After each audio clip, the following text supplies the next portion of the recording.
ازيكم؟ معاكم بشوي حبيب. في الفيديو ده هنعرف 10 مهارات أساسية نستخدمها في برامج الأوفيس، سواء بقى كان على الوورد أو الإكسل أو الباوربوينت. والمهارات دي مهم جدا إنك تبقى عارفها، علشان هيخلوك تبقى محترف وتنجز في الشغل بشكل أسرع. تابعوني.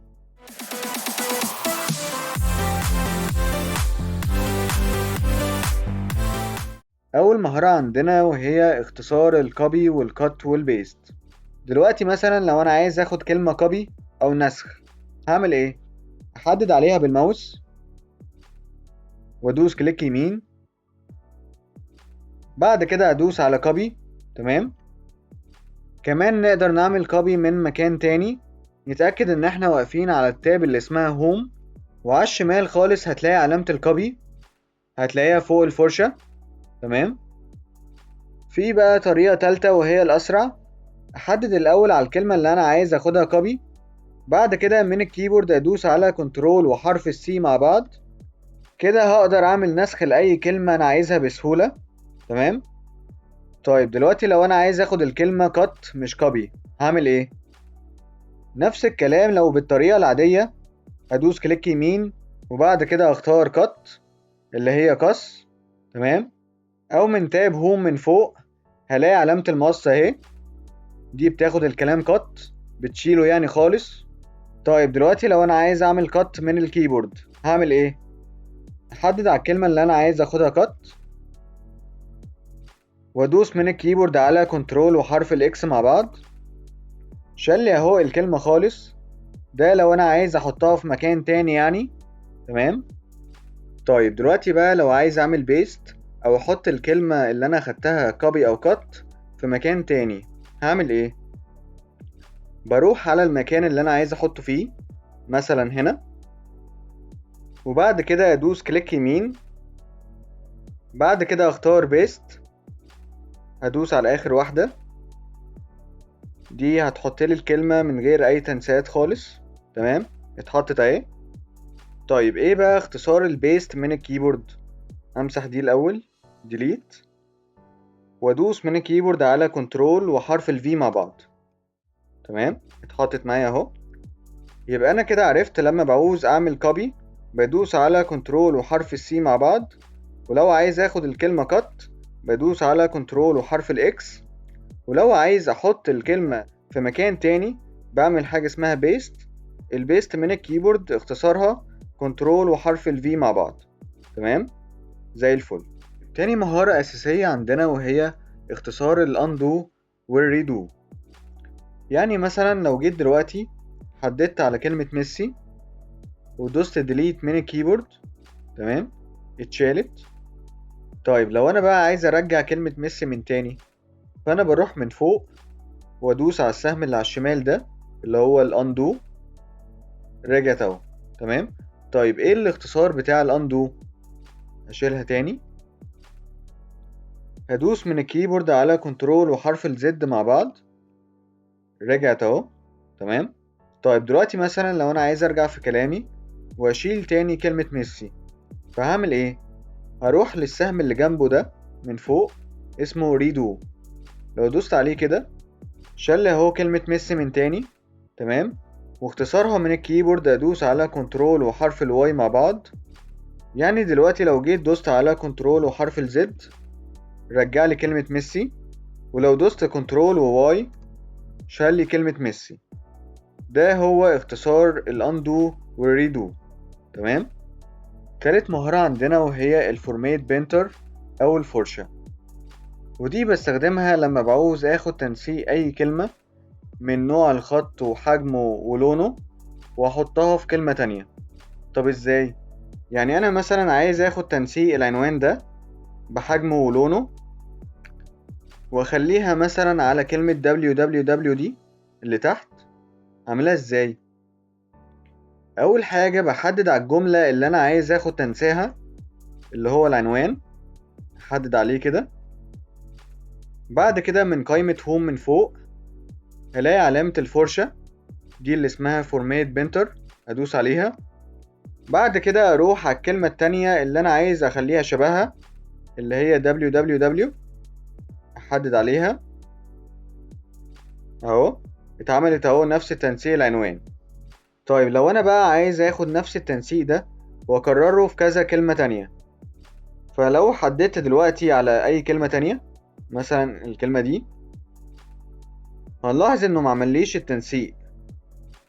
طب اعمل ايه لو انا عايز اخد نفس التنسيق في كذا كلمة مش كلمة واحدة؟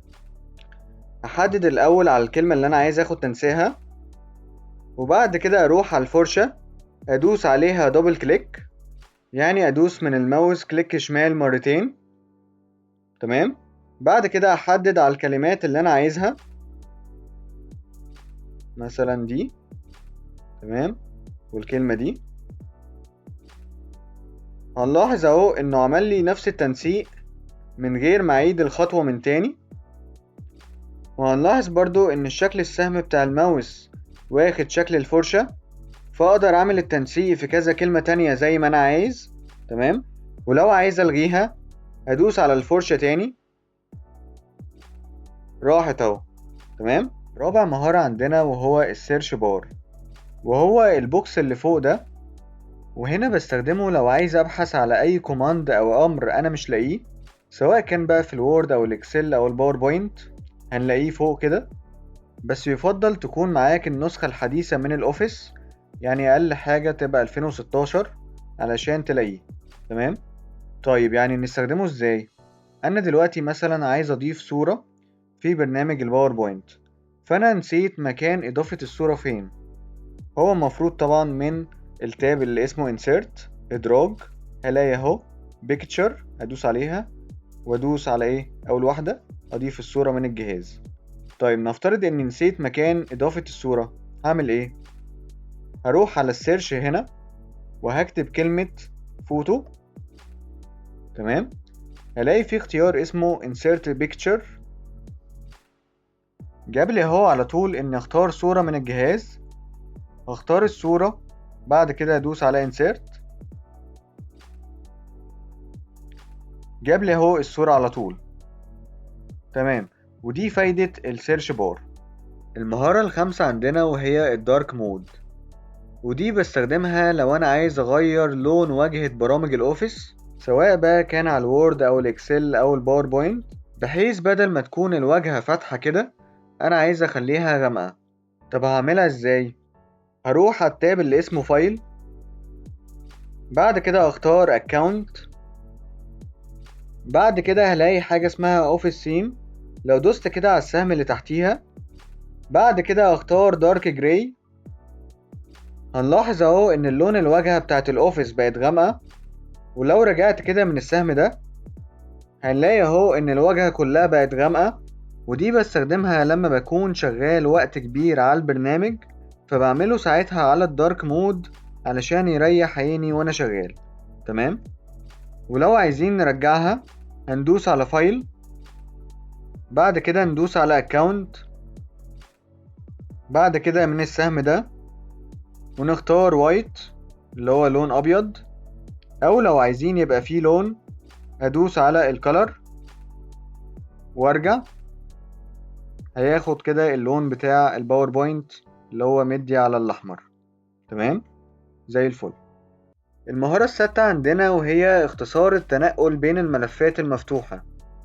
يعني مثلا دلوقتي انا فاتح 3 برامج، الباوربوينت اهو، وجنبيه الوورد وكمان الاكسل، فلو عايز اتنقل من اي واحد فيهم بدوس عليه كده. تمام. طيب انا بقى عايز اختصار من الكيبورد علشان مثلا لو انا بتنقل كتير اسرع الدنيا معايا، هعمل ايه؟ هدوس من الكيبورد على زرار الت وبعد كده تاب، هنلاحظ انه فتح لي النافذة دي، وهنا بيجيب لي كل الملفات اللي انا فاتحها على الجهاز. ولو عايز اتنقل ما بين الملفات افضل دايس على زرار الالت، بعد كده ادوس على تاب كذا مرة لحد ما اوصل للبرنامج اللي انا عايزه. فانا مثلا عايز الاكسل، اقف عليه، بعد كده اسيب صباعي هينقلني على الاكسل. ولو عايز اروح للوورد نفس الكلام، ادوس على الت وتاب، بعد كده ادوس على تاب كمان وانا مثبت ايدي على زرار الالت. تمام. واسيب ايدي، رحت للوورد. طب دلوقتي لو عايز اروح للاكسل والوورد كذا مرة على طول، افضل دايس بقى ايه على الت وتاب، الت وتاب. فهو كده بيبدل معايا اخر ملفين انا كنت فاتحهم، بمجرد بس ادوس على الت وتاب اهو، الت وتاب على طول من غير كمان ما اختار، الت وتاب اهو بينقلني لاخر ملفين انا كنت فاتحهم. فكده طبعا هيسرع معايا الدنيا لو انا مثلا عايز انقل كلام ولا حاجة وكل شوية بروح واجي، فهتسهل معايا الدنيا. تمام. سابع مهارة عندنا وهي اختصار السيف او الحفظ. طبعا انا اول مرة لما بعوز اسيف الشغل بتاعي بدوس على فايل وبعد كده سيف از، وبعد كده ادوس على براوز، وبعد كده بختار المكان اللي انا عايز احفظه فيه لاول مرة، دي اللي بنسميها سيف از. تمام. نرجع. طيب دلوقتي بعد ما سيف الملف لاول مرة وجيت عدلت على الملف، يعني مثلا مسحت اول سطر ده كده ديليت، وعايز بقى دلوقتي احفظ التعديلات اللي انا عملتها، هدوس من فوق على العلامة دي علامة السيف، او ادوس من الكيبورد على كنترول وحرف الاس مع بعض، هيعمل لي سيف اوتوماتيك. فدي برضو بتسرع معايا الشغل. تامن مهارة عندنا وهي اختصار الفايند. والفايند بستخدمها لو انا عايز ابحث على كلمة معينة انا كاتبها عندي في البرنامج، سواء بقى كان على الوورد او الاكسل او الباوربوينت، وبجيب الفايند من تاب هوم، بعد كده من اليمين خالص بلاقي كلمة فايند اهي. تمام. والاختصار بتاعها من الكيبورد ادوس على كنترول وحرف الاف مع بعض، فتح لي اهو قايمة من الجنب، وهنا بكتب اسم الكلمة اللي انا عايز ابحث عليها، اكتب مثلا هنا كريستيانو وادوس انتر. جاب لي اهو ان كلمة كريستيانو موجودة مرتين وعلم لي عليها بالهايلايت، فانا دلوقتي لو عايز اعدل عليها اعدل عليها بكل سهولة. تمام. تاسع مهارة عندنا وهي اختصار البولد والايتاليك والاندرلاين. فانا دلوقتي مثلا فاتح سلايد من الباوربوينت، لو جيت دلوقتي حددت على العنوان ده، فلو جيت كده عند التاب هوم فهلاقي عندي في حرف البي والاي واليو. البي دي يعني البولد، والبولد بيخلي الخط تقيل، ولو دوست على الاي اللي هي ايتاليك ودي بتميل الكلام، ولو دوست على اليو اللي هي اختصار لاندرلاين ودي بتحط لي تحت الكلمة خط. تمام. لو عايز بقى الغيهم ادوس عليهم تاني. طب ايه بقى الاختصار بتاعهم؟ احدد برضو على الكلمة، بعد كده ادوس على كنترول وحرف البي، ده بيعمل الكلام بولد اهو، وبعد كده كنترول وحرف الاي بيعمل لي الكلام ايتاليك مايل. تمام. بعد كده ادوس على كنترول وحرف اليو، عمل لي اهو اندرلاين او حط لي خط تحت الكلام. ودي الاختصارات بتاعت البولد والايتاليك والاندرلاين. ولو عايز اشيلهم ادوس تاني كنترول بي وكنترول اي وكنترول ويو. فالاختصارات دي بتخليني اعمل الشغل بشكل اسرع زي الفل. عاشر مهارة والاخيرة معانا في الفيديو ده وهي ازاي اعمل باسورد لملف الوورد او الاكسل او الباوربوينت، بحيث ان مش اي حد يقدر يفتح الملف.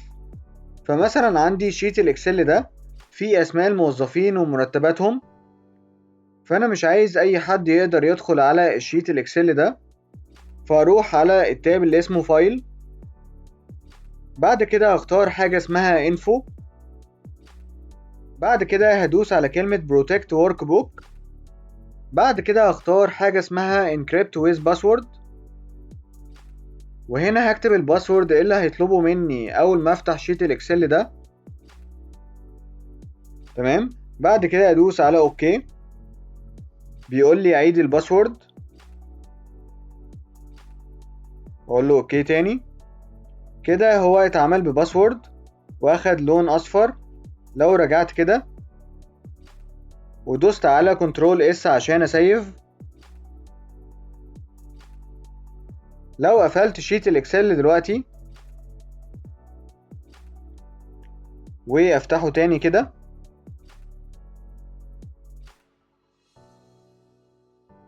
طلب مني اهو اني احط باسورد الاول وادوس اوكي. بعد اهو ما حطيت الباسورد فتح لي شيت الاكسل. تمام.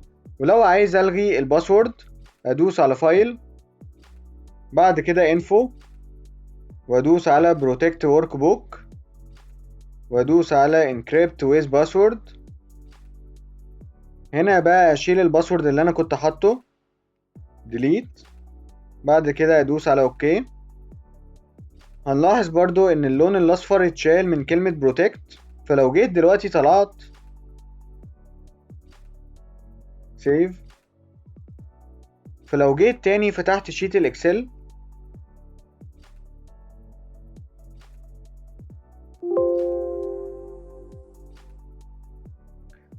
هنلاحظ اهو انه فتح معايا من غير ما يطلب مني باسورد عشان انا لغيته خلاص.